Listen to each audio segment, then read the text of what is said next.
I work as a driver for a small textile factory.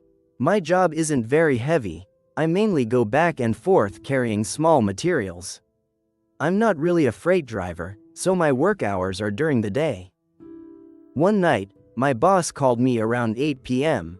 We had to cover an emergency order, and I needed to go get fabric to start production. It was urgent, and there wasn't much material, so I decided to use my own vehicle. It was late, yes, but it wasn't the first time I'd driven at those hours. I turned on the radio to keep myself entertained during the long trip, and drove for a while until I reached that stretch of road, one of those empty roads with no streetlights, where at certain hours hardly any cars pass.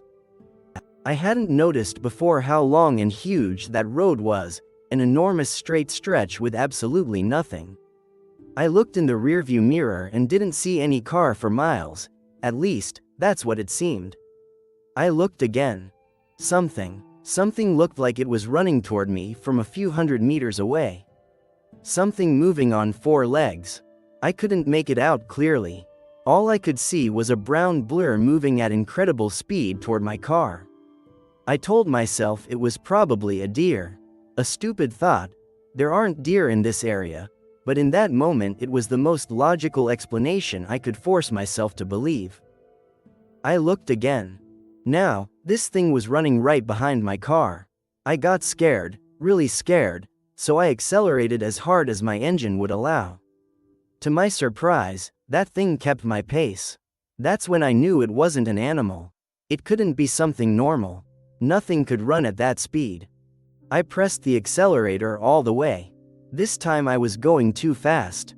My car started vibrating in a strange way, like it was about to break down. At that moment, the thing got close to my door. Out of the corner of my eye, I saw it running at the window level, right beside me. And I felt it. I felt its gaze. It was watching me as it ran alongside my car. I didn't want to turn around. I just kept accelerating. I don't know if it was seconds or minutes, but it felt like an eternity. This thing running next to me, observing me. And I knew it wanted me to look at it. I could feel that. Maybe when it realized I wouldn't, it looked forward again and bolted across the road in front of my car, moving at an impossible speed, until it disappeared into the darkness beyond where my headlights could reach. I have no idea what that thing was. But later, I saw something along the edge of the highway. A pile of crosses, those kinds people put where someone died. Too many, like there had been a major crash. Until that moment, I had never paid attention to them, but I can't stop thinking those crosses might be a warning for drivers who dared to turn around and try to see what was on the road. And that's not the only story people tell. A couple decided to spend the night away from home, enjoying some privacy. They hired their usual babysitter, April, a neighbor they trusted with their 2 small children. When the kids fell asleep, April went up to the main bedroom the way she always did, to watch TV. A few minutes later, the father's cell phone started ringing.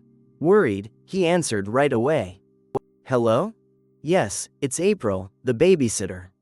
Is everything okay over there, April?" "Yes, everything's fine, sir. I'm calling to ask if I can put a sheet or a tablecloth over the angel statue you have next to your bedroom window. It makes me very nervous." The father stayed silent for a moment. "April, listen," he said. "Go get the kids and close the door. We're coming over. We don't have any angel statue in our house," he continued. The parents arrived minutes later, but they found no one. A month later, April's body was found floating in a lake several kilometers from the house. No one ever heard from the children again.